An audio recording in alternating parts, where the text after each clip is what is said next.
हे कृपा निधान देवों के देव, आपको कोटि कोटि नमन।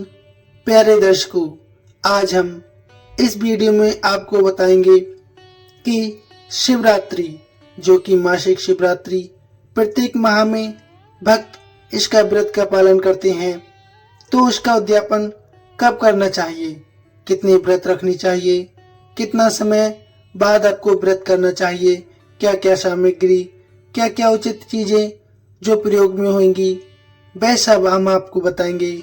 हमारे एक दर्शक ने हमसे पूछा था, मासिक शिवरात्रि व्रत की उद्यापन विधि क्या है, वह हम आपको आज बताने जा रहे हैं। तो आपसे अनुरोध है, वीडियो को पूरा देखिएगा, साथ ही लाइक शेयर अवश्य कीजिएगा, क्योंकि आपके लाइक शेयर से ही हमें मोटिवेशन मिलता है। यदि आप चैनल पर नए हो तो सब्सक्राइब भी कर लीजिएगा। प्रेम से श्रद्धा के साथ आइए स्मरण करते हैं संपूर्ण उद्यापन विधि। पहले स्तुति कर लेते हैं। सुखदायक कृपा निधान हे शिव, मैं आपका हूँ, मेरे प्राण आप में ही लगे हैं और मेरा चित्त सदा आपका ही चिंतन करता है। ये जानकर आप जैसा उचित समझें वैसा ही करें। हे देवों के देव, मैंने जाने या अनजाने में जो जप और पूजन आदि किया है, उसे वैसा ही समझकर हे दया सागर, उसी के नाते आप मुझ पर प्रसन्न हो जाइए। उस उपवास व्रत से जो फल प्राप्त हुआ है, उसी में मैं सुखदायक रहूं। हे भगवान, हे शिव, मुझ पर आप प्रसन्न हो। हे महादेव, मेरे कुल में सदा आपका भजन होता रहे। जहाँ के आप इष्ट देवता ना हो, उस कुल में मेरा कभी जन्म ना हो।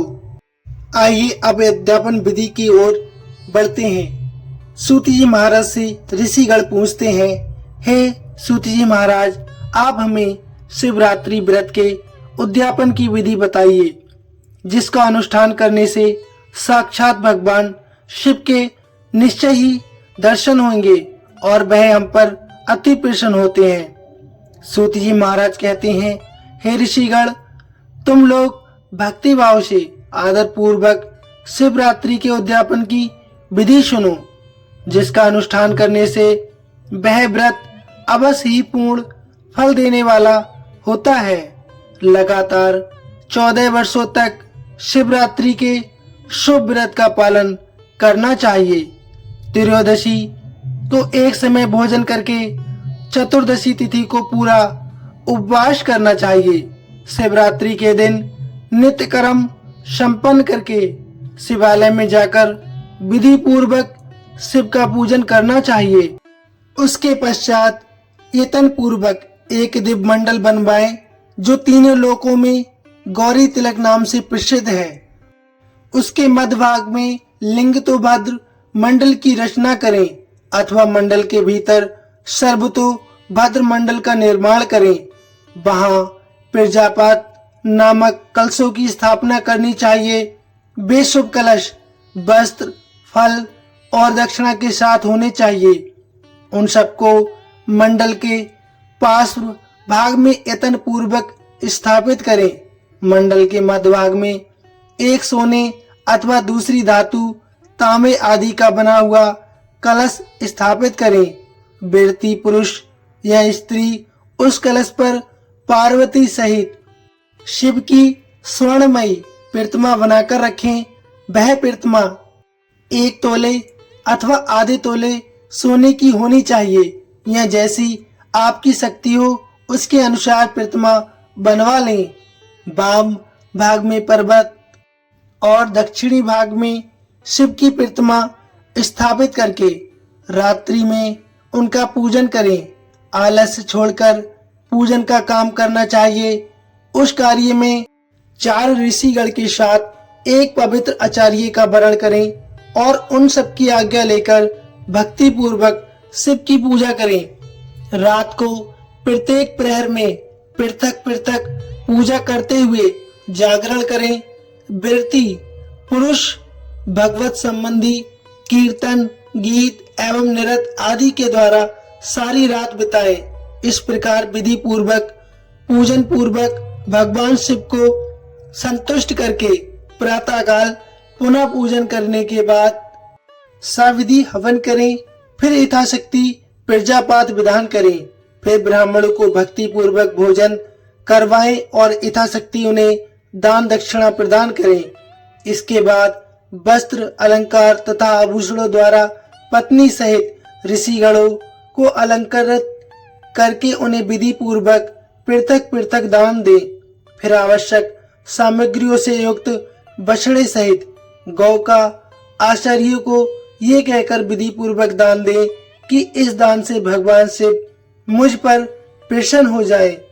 उसके पश्चात कलश सहित उस मूर्ति को वस्त्र के साथ वृषभ की पीठ पर रखने के बाद संपूर्ण अलंकारों सहित उसे आचार्य को अर्पित कर दें। इसके बाद हाथ जोड़ मस्तक झुका बड़े प्रेम से मधुर वाणी में महाप्रभु महेश्वराय देवों के देव महादेव की प्रार्थना करें। देवों के देव महादेव शरणागत वत्सल देवेश्वर, इस व्रत से संतुष्ट हो आप मेरे ऊपर कृपा कीजिए। हे शिव शंकर, मैंने भक्ति भाव से इस व्रत का पालन किया है। इसमें जो भी कमी रह गई हो वह आपके प्रसाद से पूरी हो जाए। हे शिव, मैंने अनजाने में या जानबूझकर जो जप पूजन आदि आपका किया है वह आपकी कृपा से सफल हो जाए, हमारी प्रार्थना स्वीकार हो जाए। इस तरह परमात्मा शिव को पुष्पांजलि अर्पण करके फिर नमस्कार एवं प्रार्थना करें, जिससे इस प्रकार आपका व्रत संपूर्ण हो जाएगा। उसके बाद व्रत में कोई कमी नहीं रह जाएगी।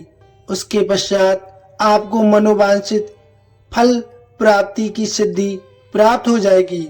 इसमें कोई संचय नहीं है। ऐसा कहते हुए व्यास जी महाराज ने अपनी बात को समाप्त किया।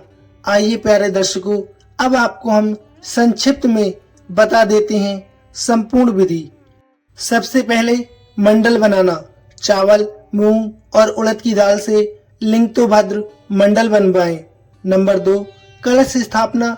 मंडल के बीच में 2 कलश रखें और चारों कोने पर 3-3 कलश रखें। नंबर 3, प्रतिमा स्थापना। बीच के दोनों कलशों पर सोने या तांबे के शिवजी और चांदी की देवी पार्वती की प्रतिमा स्थापित करें। नंबर 4, शिव पार्वती पूजन। धूप दीप, फल चंदन और बेलपत्र आदि से विधि पूर्वक शिव पार्वती की पूजा करें। नंबर 5, हवन। मंत्रों के साथ शिव जी के लिए हवन करें। नंबर 6, दान दक्षिणा। पुरोहित को वस्त्र, अन्न, धन, आभूषण अपनी स्मृति के साथ कुछ भी दान करें। नंबर 7, ब्राह्मण भोजन। ब्राह्मणों को भोजन करवाएं। हो सके तो दीन दुखियों को भी अवश्य भोजन करवाएं। नंबर 8, स्वयं भोजन। ब्राह्मणों को भोजन कराने के बाद आपको स्वयं भोजन करना चाहिए। नंबर 9, भगवान शिव से प्रार्थना।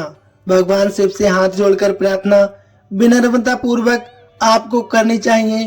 प्रार्थना करने के बाद आपको उनसे व्रत को सफल करने की निवेदन करना चाहिए। हे शिव, आप हमारा व्रत स्वीकार करें।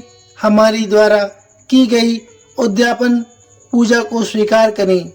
हमारे मनोरथ सिद्ध हों। हमारे परिवार एवं हम पर दया दृष्टि बनी रहे। इसी कामना के साथ वीडियो को हम समाप्त करते हैं। आपको वीडियो कैसी लगी प्लीज कमेंट में अवश्य बताइए और प्रेम से और सच्ची भावना के साथ कमेंट में अवश्य लिखिए। हर हर महादेव। धन्यवाद।